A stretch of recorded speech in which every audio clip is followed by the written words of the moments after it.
King of Gods. By Fast Food Restaurant, Kabanata 61. Ang hamon ni Zhao Linlong. Hindi masama. Sa unang mata pa lamang, si Master Ye ay nagbigay ng ganoong pahayag kay Zhao Fang. Bakit? Sumibol ang galit sa puso ni Zhao Linlong. Ang kanyang paglilinang ay ang pinakamataas at ang kanyang pagganap ay nakakuha lamang ng isang so-so lang na pagsusuri. Walang nagawa si Zhao Fang at nakatanggap siya ng hindi masama na pagsusuri. Zhao Fang. Ito si Master Ye mula sa Guanzhen Province at siya ang kumakatawan sa Guanzhen Palace na pumunta dito para pumili ng isang henyo mula sa Zhao Sect. Mas mabuting gumanap ka ng maayos, ito na ang pagkakataon mo para magsisi sa iyong mga kasalanan. Si Zhao Tiankang, ang pinuno ng sekta ay nagawang ngumiti, ngunit ang kanyang tinig ay medyo malas. Magsisi sa aking mga kasalanan. Malamig na tumawa si Zhao Fang sa kanyang puso, ngunit hindi siya nag-abalang magpaliwanag. Nakikita ng isang ito si Master Ye. Magalang na yumoko si Zhao Fang. Tumanggaw si Master Ye at sumenyas na magpakita siya. Sa ilalim ng mga mata ng lahat, huminga si Zhao Fang para pakalmeyan ang sarili. Ang kanyang kalmado ay higit pa sa iba, kahit si Zhao Linlong o Zhao Yufei ay hindi maikukumpara sa kanya. Maging si Zhao Fang ay hindi namalayan na may kakaibang aura na lumabas mula sa kanyang kaliwang mata papunta sa kanyang katawan at sa bawat kritikal na sandali, siya ay mananatiling kalmado. Nakita ang pagkagulat sa mga mata ni Master Ye nang mapagtanto niyang hindi simple ang kabataang ito. Flamen Metal Fist. Ang unang suntok ni Zhao Fang ay ang kanyang pinakapamilyar na kasanayan. Core Rank Martial Art. Nagulat ang mga henyo at matatandang naruroon. Ang pangunahing ranggo ng kasanayan ng kamao ni Zhao Fang ay lumampas sa pinakamataas na antas at nalampasan nito ang orihinal na kasanayan.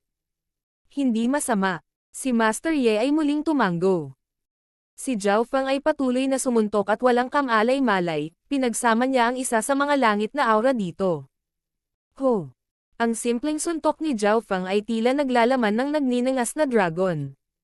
Sa sandaling nakalabas ang kamao, tila ganap niyang inilagay ang kanyang kapangyarihan sa isang punto.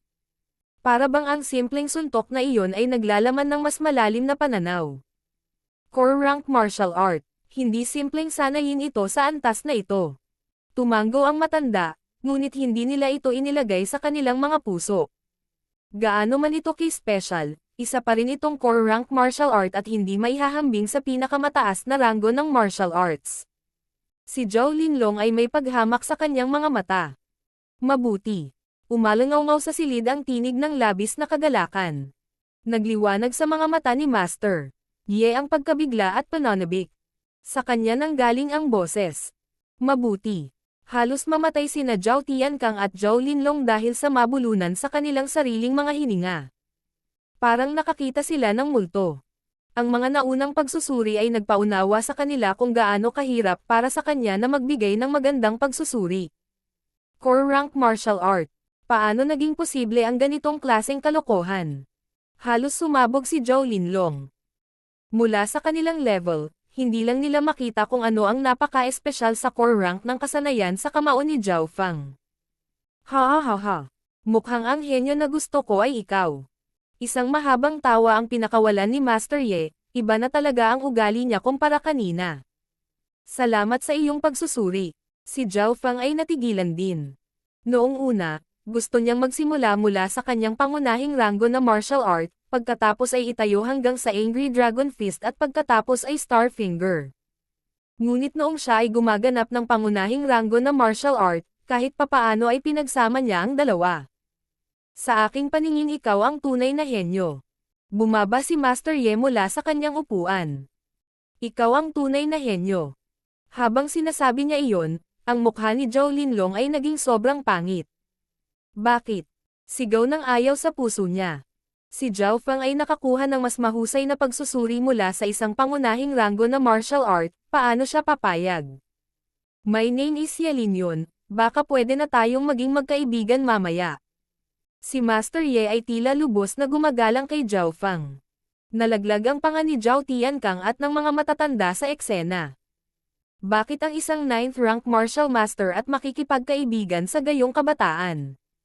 Maging si Zhao Fang mismo ay natigilan. Ang tanging naiisip niyang dahilan ay ang isa sa mga langit na aura. Nakumpirma na kung hindi mawala si Xin Wuang, kukunin din siya ni Master Ye. Master Ye, napakabait mo. Hindi alam ni Zhao Feng kung paano ipahayag ang kanyang sarili. Hindi siya nang ahas na ituring si Master Ye bilang kanyang kaibigan. Ito ay katulad ng isang langgam at isang elepante na magkaibigan. Hihihi, Zhao Feng, masyado kang mapagpakumbaba. Balang araw malalaman mo na may karapatan kang gawin iyon. Umiling si Ye Lingyun habang nakangiti. Sa sandaling ito, hindi siya mukhang mahigpit. Ang eksena ay nagpagulo sa iba. Lalo na si Zhao Linlong, galit na galit siya. Zhao Feng, handa ka bang sumali sa Guanzhen Corps? Tanong ni Ye Lingyun. Gusto man o hindi ba mga walang kwentang salita lang ito? Higit pa rito, masyadong maganda ang ugali ni Ye Lingyun. Malalim na nagsalita si Zhao Feng. Ang layunin ko ay umalis pa rin sa Sun Feather City at maranasan ang labas ng mundo, kaya payag ako. Ang pagpasok sa Guanzhen Palace ay hindi sumasalungat sa kanyang mga layunin. Ang laki ng Guanzhen City ay higit na nalampasan ang Sun Feather City at ito ay isang mas malawak na yugto para sa kanya.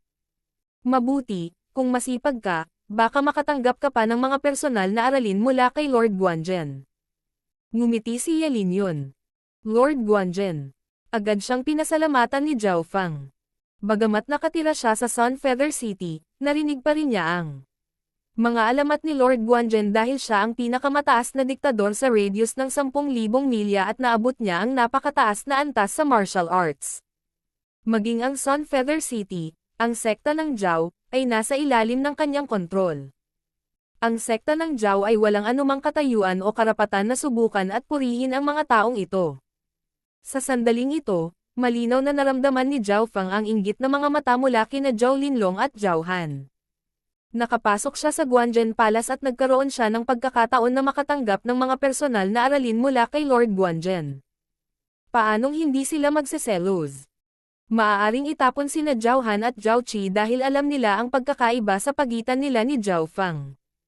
Nakita nilang lahat ang pagganap ni Zhao Feng noong araw na iyon sa summit, kaya alam nila na wala silang karapatang pagsabihan siya. Ngunit mayroon pa ring isang tao at iyon ay si Zhao Linlong. Nag-alab sa kanyang puso ang pagseselos, ayaw at inggit. Bakit? Bakit? Sa mga tuntunin ng paglilinang, siya ang nangunguna sa mga nakababatang henerasyon. Sa mga tuntunin ng martial arts, nahawakan niya ang mga hangganan ng bahagyang holy martial arts. Kahit na may pagkakaiba pa rin sa pagitan nila, hindi niya mapapanood ang kanyang sarili na matalo sa pamamagitan lamang ng mga simpleng suntok ng core rank ni Zhao Feng. Hindi ako sang-ayon. Sa wakas ay sumabog ang galit sa puso ni Zhao Linlong. Namayani ang katahimikan sa loob ng silid. Linlong. Hindi. Sinubukan siyang pigilan ni Zhao Tian Kang at ng iba pa. Bagamat nalilito sila kung bakit si Zhao Feng ang pinili ni Ye Lingyun, hindi sila naglakas loob na tanungin siya. Bakit hindi ka sumasang-ayon? Isang ngiti ng panunuya ang lumitaw sa mukha ni Ye Lingyun. Bigyan mo ako ng pagkakataon. Gagamitin ko ang sarili kong lakas para patunayan na mas malakas ako sa kanya. Hindi ba't iyon ang panuntunan ng mundong ito na ang malalakas lamang ang maaaring pumili? Tinitigan ni Zhao Linlong si Zhao Feng at pinalabas ang kanyang aura sa ika-6 na ranggo. Kung ito ay isang normal na ika-4 o ika-5 ranggo, sila ay natakot ngunit si Zhao Feng ay tila hindi naapektuhan kahit na ang kanyang paglilinang ay pinigilan. Ang malakas lang ang makakagawa ng mga panuntunan. Bibigyan kita ng isang pagkakataon, kung matalo mo si Zhao Feng, maaari ka ring pumasok sa Guanzhen Palace. Natawa si Ye Lingyun habang lumingon kay Zhao Feng. Kakakita ko lang ng iyong core rank martial arts at makikita ko ang iyong mga kakayahan sa pakikipaglaban. Oo, Ginoo. Tumanggo si Zhao Feng. Magkaharap ang dalawa sa kwarto. Mula nang pumasok si Zhao Feng sa pangunahing sangay, hindi na nag-away ang dalawa. Ito ang unang beses nilang mag-away. Zhao Feng. Gagamitin ko ang lakas ko para patunayan na mas may karapatan akong pumasok sa Guanzhen Palace kaysa sa iyo. Sa pagtingin sa eksena, ang iba pang mga kabataan ay puno ng mga inaasahan. Ang isa sa kanila ay ang nangungunang henyo ng pamilya Zhao, habang ang isa ay dating pinakamataas na henyo ng pamilya Zhao. Ang isa ay ang pinaka-talented sa Sun Feather City. Ang isa ay may pinakamataas na paglilinang sa mga nakababatang henerasyon sa loob ng Sun Feather City. Ito ang unang pagkakataon na magkikita ang dalawa sa labanan. Spatial Cloud Finger. Bulalas ni Zhao Linlong habang itinuro niya ang isang daliri na may lilang glow sa paligid nito. Kasabay nito, inactivate niya ang Shadow Step at nag-iwan ng after image kung saan siya orihinal na nakatayo. Star Finger. Isang asher na liwanag ang nagmula sa daliri ni Zhao Fang at nakipagbanggaan ng husto sa Spatial Cloud Finger ni Zhao Linlong. Boom! Ang dalawang peak-ranked martial arts ay nagtagpo sa isa't isa dahilan upang ang kanilang mga damit ay lumipad sa hangin. Teng! Teng! Teng! Sabay na umatras ang dalawa. Umatras ng 5 hakbang si Zhao Linlong at naramdaman niyang tumutulo ang dugo sa kanyang lalamunan. Hindi rin ganoon kay aman si Zhao Fang, naramdaman niyang namanhid ang daliri na nakipagbangga kay Zhao Linlong. Star Finger. Ang ikatlong antas ng Star Finger. Paano niya ito naabot sa murang edad? Naunawaan ng mga matatanda kung gaano kakilakilabot ang Star Finger. Ang Star Finger ang pinakamakapangyarihang kasanayan sa martial arts library. Maraming tao ang nagsasanay nito, ngunit sa wakas ay ibinagsak nila ito dahil napakahirap itong matutunan at malaki ang tsansa nilang masaktan ang kanilang mga sarili. King of Gods, Kabanata 62.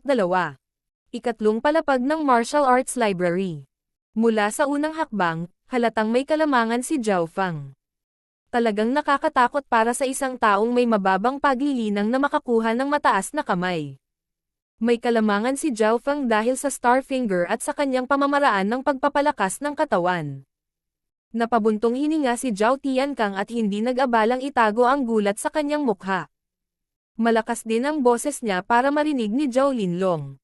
Ang metal wall technique ni Zhao Fang ay umabot na sa ikalimang antas at mayroon siyang hindi maisip na kapangyarihan.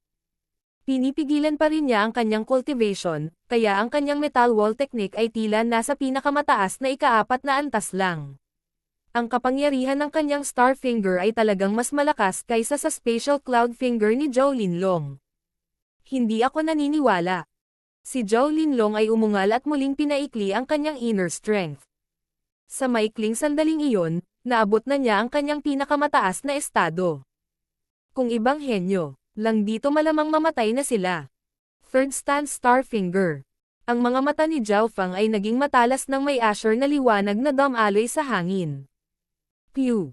Ang kanyang daliri ay naglaslas sa hangin at naging isang asher light. Poof! Poof! Pew! Ang open siba ni Zhao Fang ay nagpatalsik kay Zhao Linlong ng paulit-ulit. Wow! Sa ikawalong galaw, pumuti ang mukha ni Zhao Linlong at dumura siya ng isang subo ng dugo. Mula sa sitwasyon, tila hindi kayang makipagpalitan ng 10 suntok ni Zhao Linlong kay Zhao Fang. Ito ang pangalawang Xinwuang. Nagkatinginan sina Zhao Han at Zhao Qi at tumanggo ang kanilang mga ulo. Ngunit sa pag-iisip tungkol dito, sina Zhao Fang at Xinwuang ay parehong nauna at si Xinwuang ay umamin ng pagkatalo. Mula dito, makikita nila na ang lakas ni Zhao Fang ay mas mataas lamang kaysa kay Xinwuang at hindi mas mababa. Flowing Wind Stance. Sa ika-9 na galaw, nagbago ang aura ni Zhao Linlong. Ho! Isang makapal na lilang liwanag ang bumalot ng husto kay Zhao Fang. Anong klaseng galaw ito? Naramdaman ni na Zhao Qi, Zhao Han at Zhao Yufei na nanginginig ang kanilang mga puso. Maging si Zhao Fang, na may mataas na kamay, ay nakadama ng kaunting pressure. Maaaring ito ang bahagyang Holy Martial Art.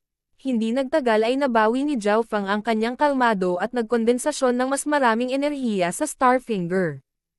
One-line Star Finger. Ang asher na liwanag ay dumating at umalis na parang bulalakaw. Ano?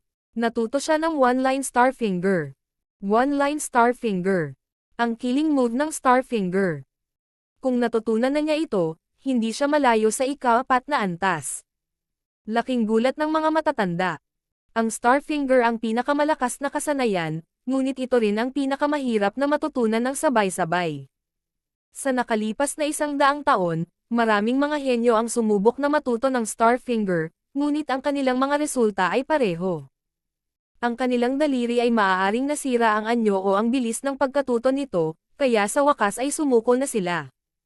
Ang kasanayang ito ay hindi lamang mahirap, mayroon ding napakaraming panganib na kasama. Isang elder mula sa naunang henerasyon ang nagsabi na ang Starfinger ay nasa kalahating antas ng Holy Martial Art, ngunit ito ay masyadong mapanganib. Ngunit sa henerasyong ito, isang branch disciple ang natuto ng Starfinger. Pew! Ang one-line Starfinger ay naglaslas sa hangin at nabasag ang flowing wind stance ni Zhao Linlong. Nanginginig ang figure ni Zhao Linlong habang napunit ang manggas nito. Natalo ka. Huminto ang daliri ni Zhao Feng sa acupuncture point ng kanyang braso.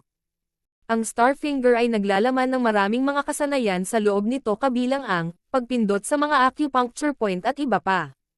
Natalo ako. Nagulat si Zhao Linlong.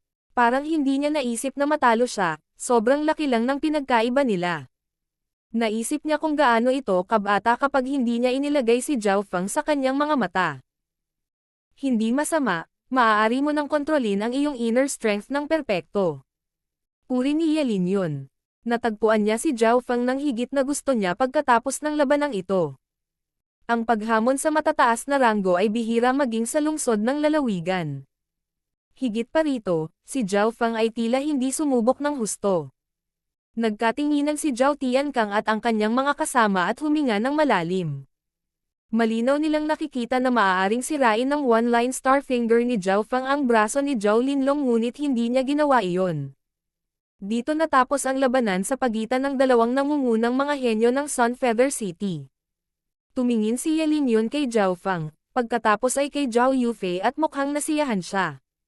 Kahit na namiss niya ang henyo ng pamilya Zin, nakakuha siya ng dalawa mula sa pamilya Zhao. Ang pagganap ni Zhao Feng ay higit na lumampas sa kanyang inaasahan. Lumabas na kayong dalawa at ihanda ang inyong mga gamit. Sa 3 araw, pupunta tayo sa Province City. Sinabi ni Yelin yun sa dalawa. Shua. Naging blur si Yelin yun. Sa sumunod na segundo, nawala siya.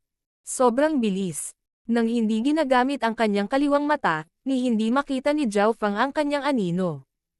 Kung aatake si Yelin yun, walang makakalaban kabilang ang pinuno ng sekta at ang mga matatanda. Iyan ba ang kapangyarihan ng ika-9 na ranggo? Kung gayon, gaano kalakas si Lord Guanzhen? Hindi mapigilan ni Zhao Feng na huminga ng malalim. Sect leader, may 3 araw pa. Kailangan kong bumalik sa Greenleaf Village. Nakatuon ang mga mata ni Zhao Feng kay Zhao Tiankang. Siya ay nasa ilalim ng mga utos ng pagkakulong mula sa pamilya. Pumunta ka. Bagamat si Zhao Tiankang ang pinuno ng sekta, pakiramdam niya ay wala siyang silbi. Ang salita ay tila hinugot ang lahat ng kanyang lakas. Ngayon si Zhao Feng ay isa sa mga tauhan ng Guanzhen Palace, hindi siya magkakaroon ng lakas ng loob na gumawa ng anuman sa kanya.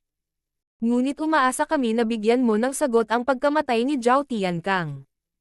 Mula sa Starfinger na ginamit mo lang, may kakayahan kang patayin sila. Lumiwanag ang liwanag sa mga mata ni Zhao Tiankang. Sa sandaling ito, gusto lang niya ng sagot. Kahit na ang sagot ni Zhao Feng ay sumali siya sa pamilya Qiu, wala silang magagawa sa kanya. Si Zhao Chanjian ay talagang pinatay ko, ngunit hindi ko ipinagkanulo ang pamilya Zhao. Tumawa si Zhao Feng. Ikaw yun. Dati, naghinala lang sila at hindi talaga naniniwala na may kakayahan si Zhao Feng na patayin ang dalawa. Isang punto pa. Ang tunay na nakipagtulungan sa pamilya Qiu ay hindi ako. Kung gusto mong malaman ang sagot, maaari kang pumunta at maghanap ng ilang impormasyon mula sa lugar ni Zhao Chanjian. Iniwan ni Zhao Feng ang pangungusap na ito at pagkatapos ay lumabas ng silid. Maaaring ito ay bakas sa mga mukha nila ang pagkakaunawaan. Sa parehong araw, ang mataas na antas ng sekta ay agad na nagpadala ng mga lalaki upang iligtas ang pamilya ni Zhao Chanjian, kabilang si Zhao Yijan. Hindi alam ni Zhao Yijan kung ano ang nangyari, ngunit nakahanap sila ng ilang patunay sa loob ng pamilya na nag-uugnay sa kanila sa pamilyang Qiu. Sa wakas ang katotohanan ay natagpuan. Sa wakas ay napagtanto ng mataas na antas ng sekta ang hindi patas na pagtrato kay Zhao Feng. Kadalasan, wala silang pakialam, ngunit ngayon ay iba na. Napili si Zhao Feng sa Guanzhen Palace at mayroon siyang walang limitasyong kinabukasan, ang kanyang kinabukasan ang nagpasya sa kinabukasan ng pamilya Zhao. Sa makatuwid, inutusan ng pinuno ng sekta si Elder Zhao na pumunta at aliwin si Zhao Feng. Ha ha ha ha.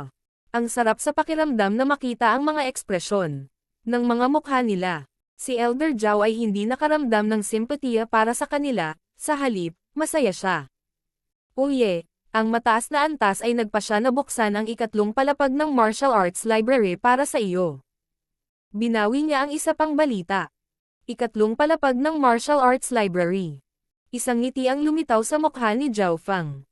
Ang resultang ito ay pasok sa kanyang inaasahan. Sa ikalawang araw, tatlong matatanda kasama si Elder Zhao ang dumating sa ikatlong palapag. Ang ikatlong palapag ay isang napakahiwagang lugar. Isang matanda lamang ang hindi makapagbukas nito. Ang sekta ay may mga tuntunin nito. Tatlong matatanda ang dapat magkasundo ng sabay-sabay upang buksan ito. Isang madilim na berdeng batong pinto ang daan patungo sa ikatlong palapag. Weng! Ang batong pinto ay umugang na parang may isang mekanismong nabuksan. Pagkatapos, bumukas ang pinto.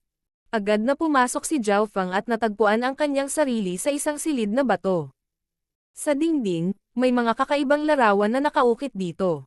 Ang ilan ay gumagalaw habang ang ilang mga lugar ay malabo. Sa ilalim ng pinagsamang kapangyarihan ng tatlong martial masters, tila nabuhay ang larawan. Flowing Wind Stance, Tornado Stance, Partial Wind Stance, Burning Wind Stance. Ang bawat larawan ay may iba't ibang paninindigan dito, ngunit dahil sa edad nito, ang mga larawan ay hindi masyadong malinaw. Naramdaman ni Zhao Feng na kahit nasa kapangyarihan ng tatlong martial masters, hindi ito sapat upang ganap na i-activate ang mga larawan. Ang mga serye ng mga larawan ay pinagsama upang bumuo ng isang kompletong holy martial art, ngunit ang pader ay medyo malabo at walang sapat na kapangyarihan upang ganap na maisaaktibo ito. Mabilis na iniskan ng kaliwang mata ni Zhao Feng ang mga larawan. Zhao Feng, maaari lamang nating mapanatili ito sa loob ng 30 paghinga. Kung maaari kang makakuha ng anumang bagay mula dito, ang lahat ay nasa iyo. Ang boses ni Elder Zhao ay narinig mula sa labas. 30 hininga. Tumibok ang puso ni Zhao Feng. Shua. Kaagad, itinulak niya ang kaliwang mata sa maximum at pumasok sa enhanced vision mode. Sa ilalim ng kanyang kaliwang mata, mas naging malinaw ang mga larawan sa dingding na bato. Kopya. Naglabas ng salita si Zhao Feng at ang isa sa mga larawan ay naabsorb sa dimensyon ng kanyang kaliwang mata. King of Gods, Kabanata 63. Matagumpay na pagbabalik. Isang larawan ang lumitaw sa sukat ng kanyang kaliwang mata. Kinopya niya ang larawan sa kanyang isipan at bagamat hindi ito kompletong holy martial art, nalampasan pa rin ito ang peak rank martial arts. Flowing Wind Stance. Nakita ni Zhao Feng ang pangalan sa ilalim ng larawan. Ang hakbang na ito ay kapareho ng ginamit ni Zhao Linlong noon, ngunit ang huli ay nahawakan lamang ang mga gilid nito. Hindi nagtagal, lumitaw sa isip niya ang pangalawang larawan. Ang tanawin ng pangalawang larawan ay mas komplikado kaysa sa una. Ang pangalawa ay ang Tornado Stance. Matagumpay na nakopya ni Zhao Feng ang larawan sa kanyang isipan. Ngunit nakaramdam siya ng pagod. Kung mas komplikado ang bagay na kinopya niya, mas maraming enerhiya sa pag-iisip ang kukunin nito. Ang ikatlo ay ang Partial Wind Stance. Kinagat ni Zhao Feng ang kanyang mga ngipin at pilit na kinuha ang larawan sa kanyang isipan. Mas komplikado pa ang isang ito kaysa sa kanina at sa oras na ito, mas lalo siyang nakaramdam ng pagod. Lumalabas ang malamig na pawis mula sa noo ni Zhao Feng, sa natitirang enerhiya niya, halatang hindi niya kayang kopyahin ang pang-apat na larawan. Huminga siya ng malalim at pumikit. Pagkatapos ay pinaikot niya ang air crossing breathing technique para makarecover. Sa labas ng silid, 30 paghinga lamang ang kayang suportahan ng tatlong matatanda sa silid at lumiliit ang oras habang lumilipas ang bawat sandali. 10 paghinga. 15 paghinga. 20 paghinga. Ang oras ay umabot sa limitasyon. 25 paghinga. 26 na paghinga. 27 paghinga. Pabilis ng pabilis ang paghinga ni Zhao Feng. Sa ngayon, nagsimulang maglaho ang pagod. Sa huling dalawang paghinga, Burning Wind Slice. Ang kaliwang mata ni Zhao Feng ay biglang bumukas at isang mahinang berdeng ilaw ang lumitaw sa kanyang mata habang pilit niyang kinokopya ang ikaapat na larawan. Hong! Sa susunod na sandali, naramdaman niya ang kanyang kamalayan na tinakbo ng isang pader ng apoy. Ang magulong nagninangas na hangin ay tila winasak ang anumang bagay at lahat ng nasa landas nito.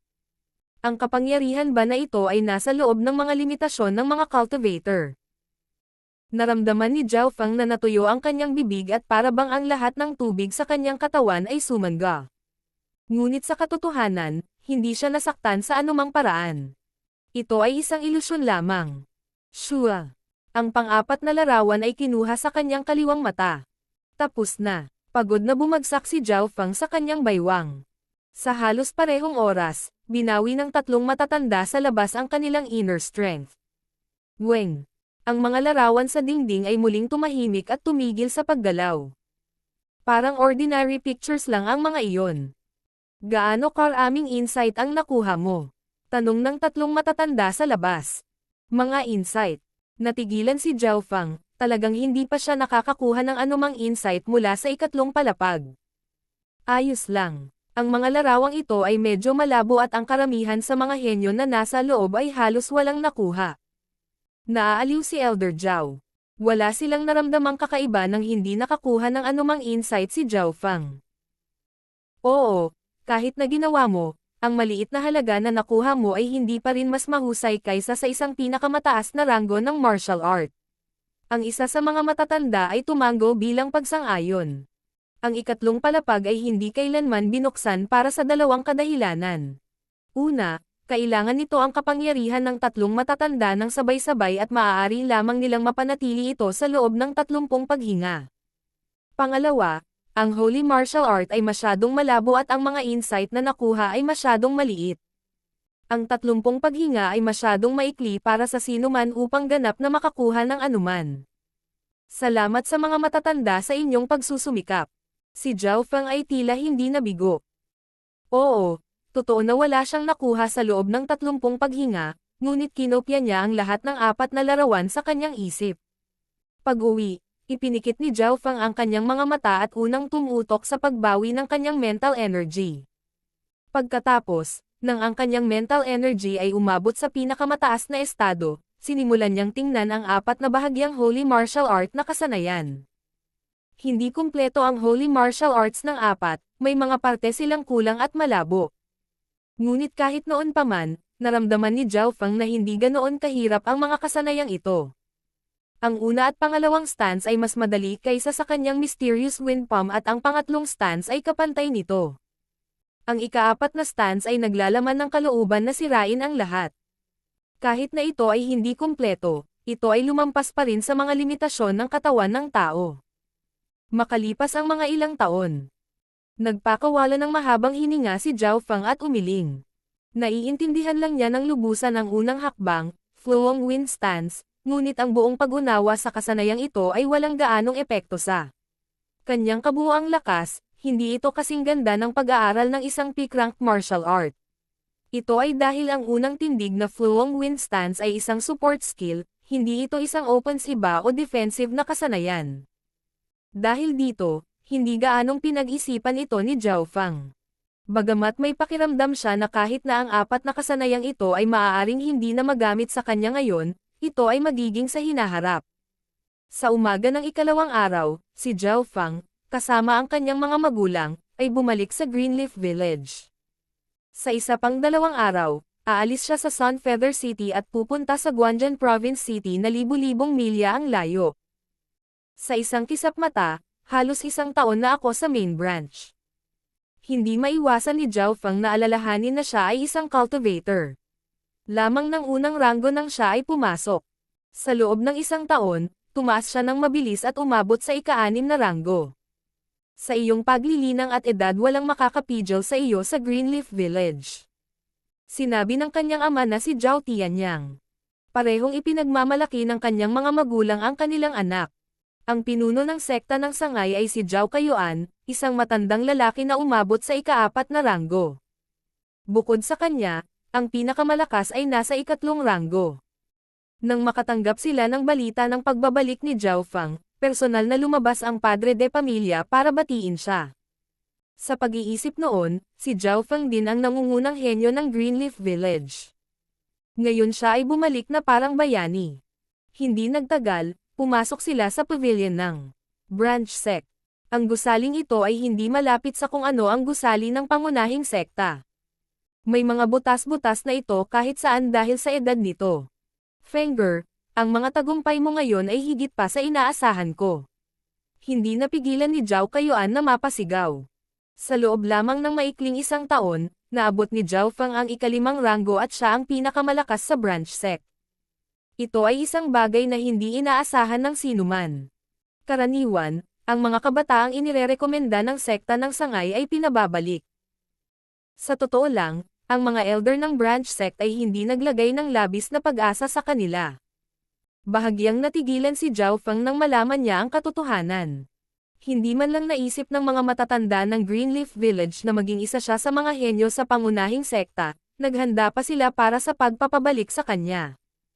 Habang nagsasalita ang mga tao ay nagmula sa labas ng main gate ang mga hiyawan at hiyawan.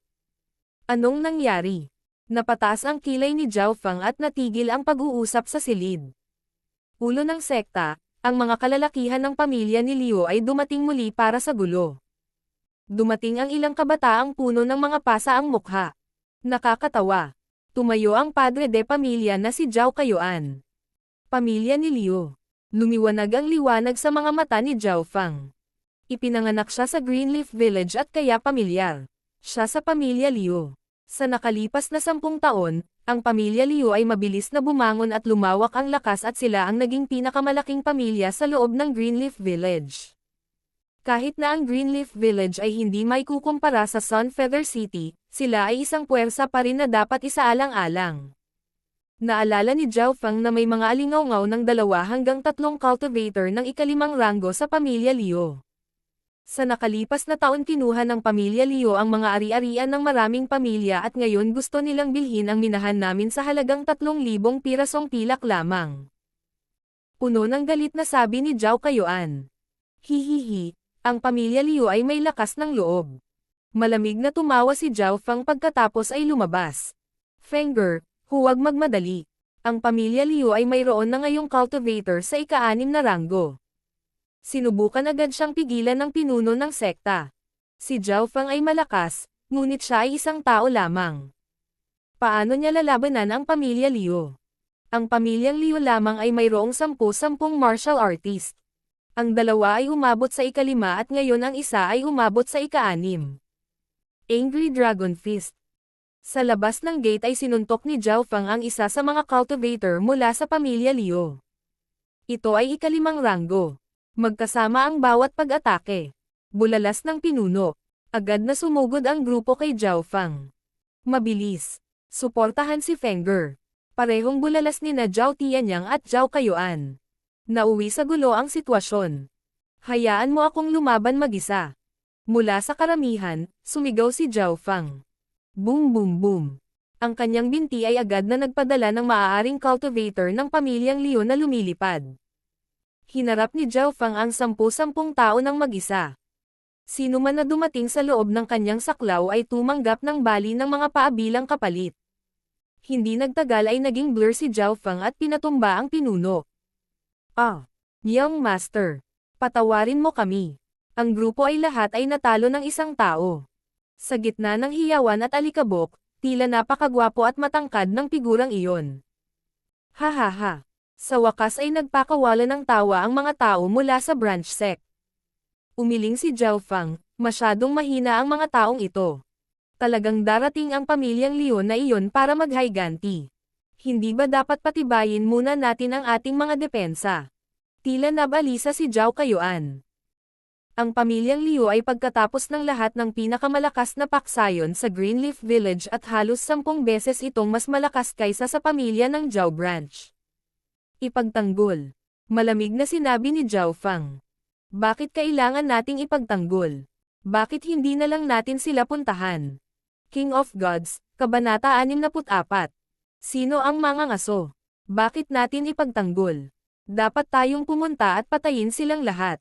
Ang mga salita ni Zhao Fang ay nagulat sa iba. Atakihin ang pamilya Liu. Si Zhao Kayuan ay puno ng takot.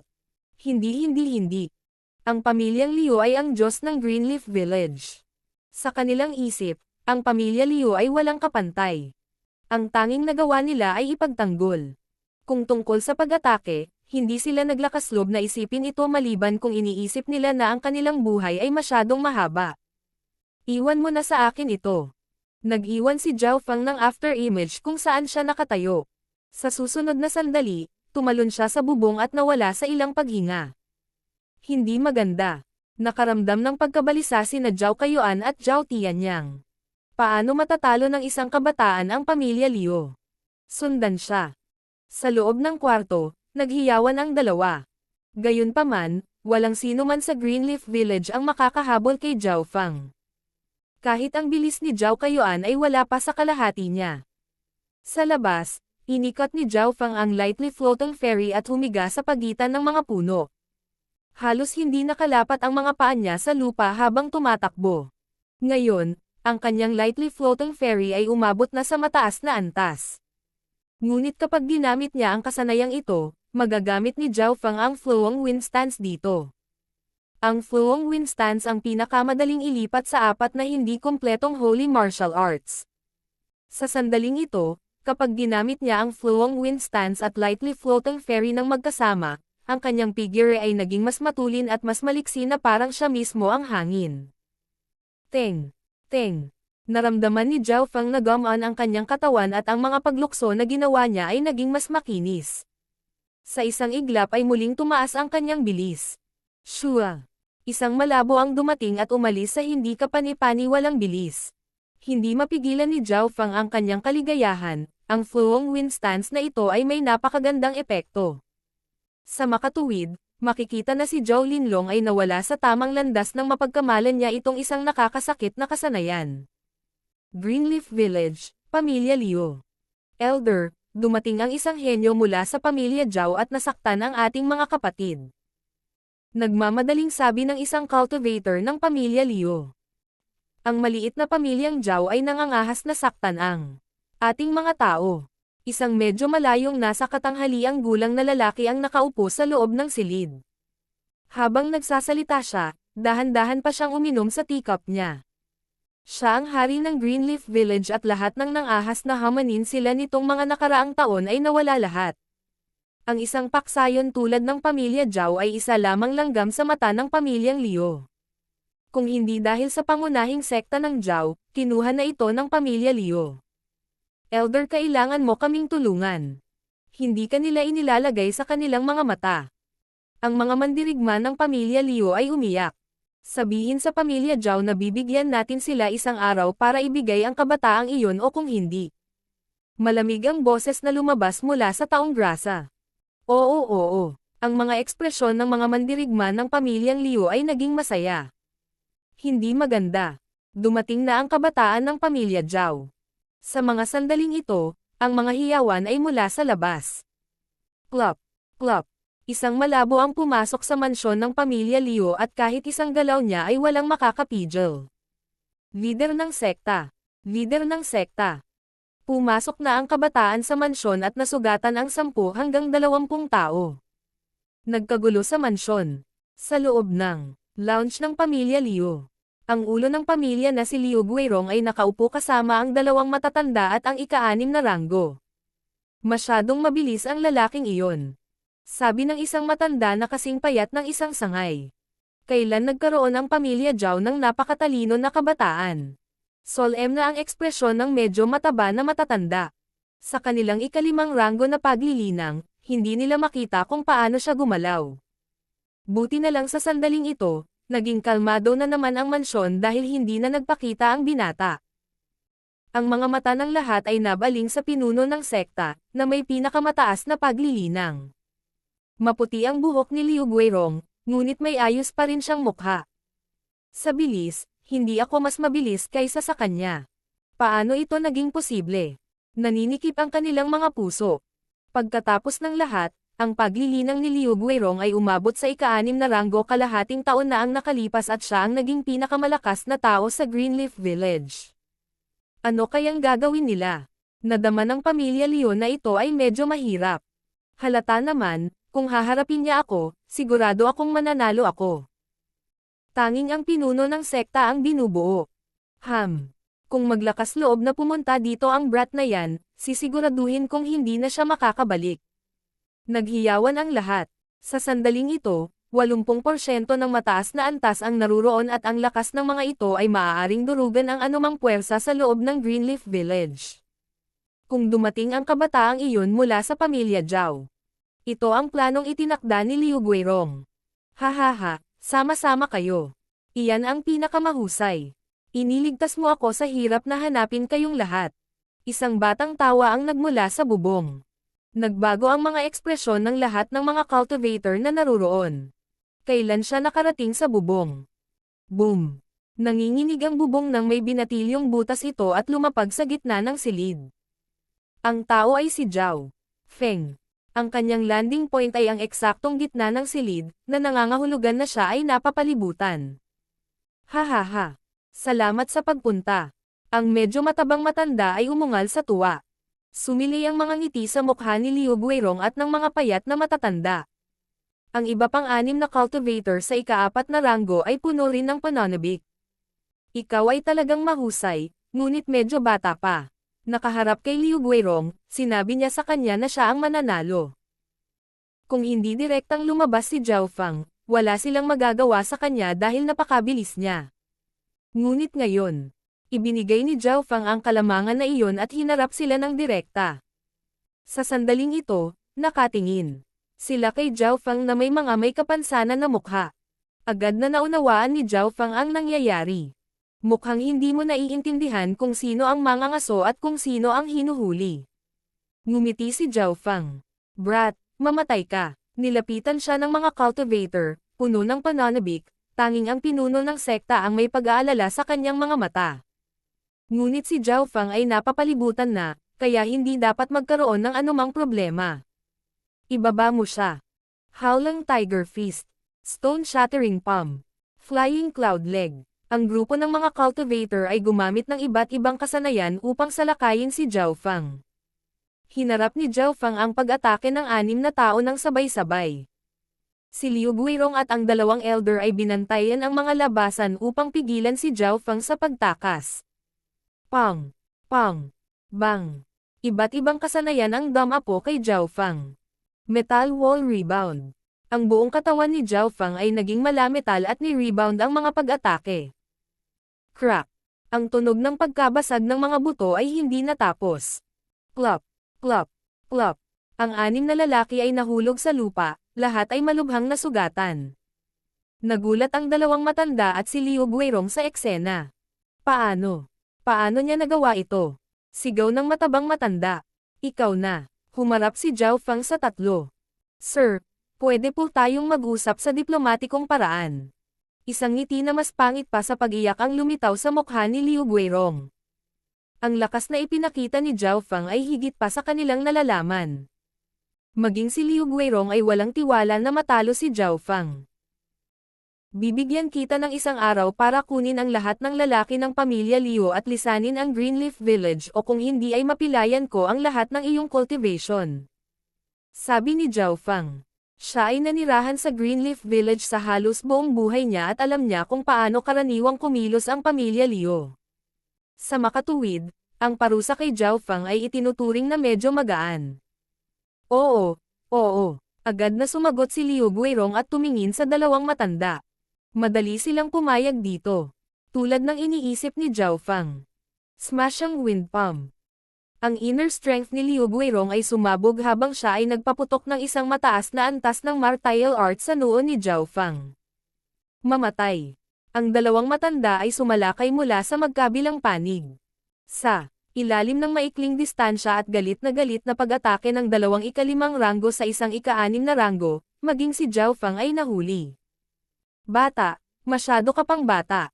Histeryosong tumawa si Liu Guirong habang ang palad niya ay umabot sa noo ni Zhao Feng. Tanga. Malamig na tumawa si Zhao Feng at nag-iwan ng after image kung saan siya orihinal na nakatayo. Hindi maganda.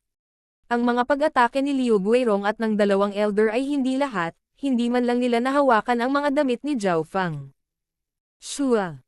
Sa susunod na sandali, muling lumitaw si Zhao Fang sa gitna ng tatlo sa parehong posisyon tulad ng dati na parang ang oras ay umagos pabalik. Ano? Bumaha ang malamig na pawis sa likod ni Liu Guirong at ng dalawang matanda. Mataas na ranggo ng martial arts. Pinakamataas na antas. Halos hindi napigilan ni Liu Guirong ang mga salitang ito. Sa sandaling ito, sa wakas ay natanto na nila kung gaano talaga katikat ang kabataang ito.